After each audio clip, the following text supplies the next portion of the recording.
Assalamualaikum. How are you all? I hope you all are fine. Today we are going to do circumference of a circle. और circumference को पढ़ने से पहले हम इस strip की हेल्प से एक परफेक्ट सर्कल ड्रॉ करेंगे। समटाइम ऐसा होता है कि हमारे पास सर्कल शेप नहीं होती जिसकी वजह से हम सर्कल ड्रॉ नहीं कर पाते, लेकिन आज स्ट्रिप की वजह से बिल्कुल परफेक्ट सर्कल ड्रॉ करेंगे और ये मैं आपको वीडियो के एंड में सिखाऊंगी, इसलिए एंड तक बने रहिए। Now circle is a round shape without corner, मतलब सर्कल एक गोल शेप है जिसके कोई कॉर्नर नहीं होता। ठीक है।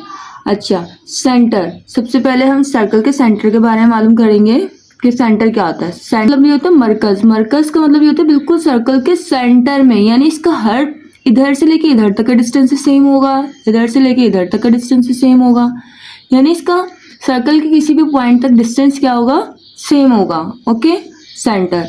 अब आते हैं हम रेडियस। सेंटर से लेकर सर्कल के किसी भी पॉइंट तक का डिस्टेंस रेडियस कहलाता है।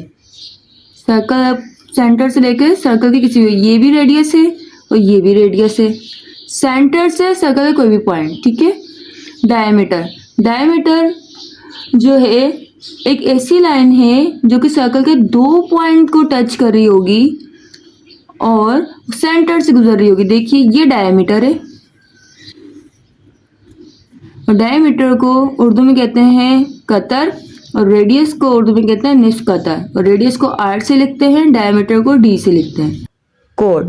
कोड क्या होता है, सर्कल के दो पॉइंट को टच करता है बट ये सेंटर से नहीं गुजरता। ये देखिए सर्कल के दो पॉइंट को ये भी टच कर रहा था डायमीटर, बट सेंटर से गुजर रहा था, लेकिन ये भी टच कर रहा है लेकिन सेंटर से नहीं गुजर रहा, तो ये कोड कहलाएगा।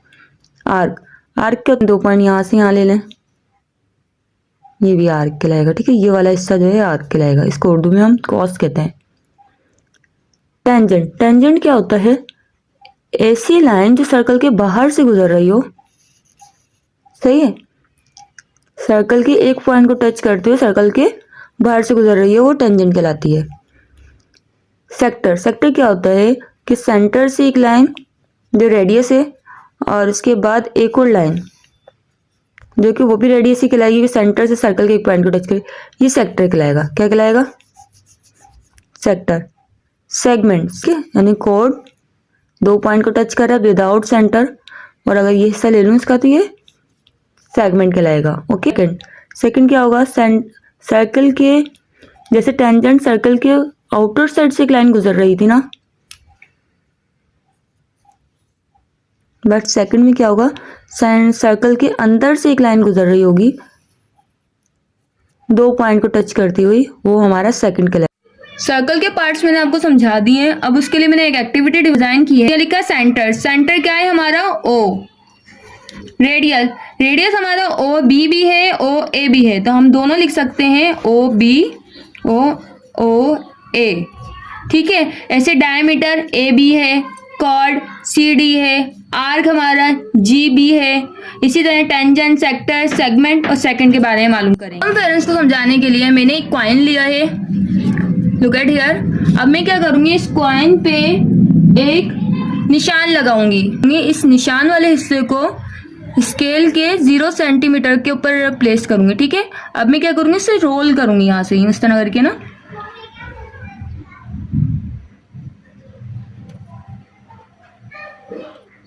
बिल्कुल ध्यान से करना है आपने रोल, और उस टाइम तक हम रोल करेंगे जब तक कि वो निशान दोबारा स्केल को टच ना कर ले।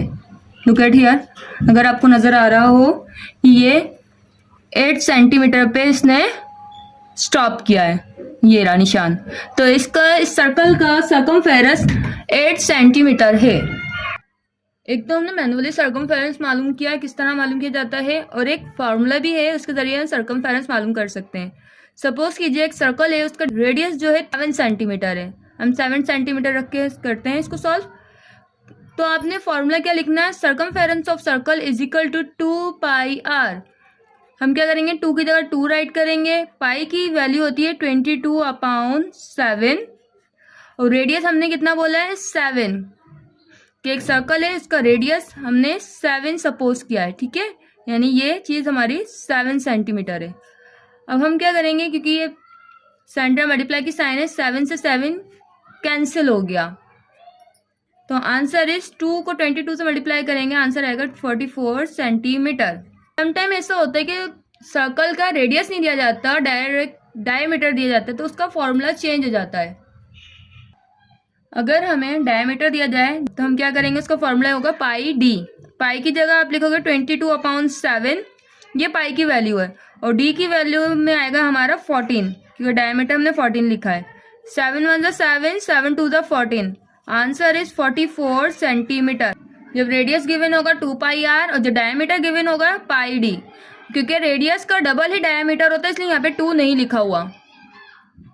स्ट्रिप की हेल्प से सर्कल ड्रॉ कर सकते हैं, वो भी परफेक्ट, क्योंकि समटाइम ऐसा होता है हमें सर्कल ड्रॉ करना होता है, कोई सर्कुलर शेप हमें नहीं मिल रही होती है। अगर आपके पास पेपर है, पेपर को डबल फोल्ड कर ले, इसके लिए आपको 2 पेंसिल की नीड होगी या एक पेन ले लीजिए। आपने क्या करना है, जितना बड़ा आपको सर्कल ड्रॉ करना है उतने तो सुराख करना है। ये देखिए करेंगे, एक पेंसिल को हम सेंटर में रखेंगे और एक पेंसिल को ऐसे। अब जहाँ आपको सर्कल बनाना है उस हिसाब से आपने इसको घुमा देना है। Look at here, circle draw हो गया। अगर मुझे थोड़ा बड़ा सर्कल बनाना होगा तो मैं एक पेंसिल इधर रखूंगी और एक इधर, ठीक है। फिर आप उसको घुमा दीजिए, बड़ा सर्कल भी ड्रॉ हो जाएगा आराम।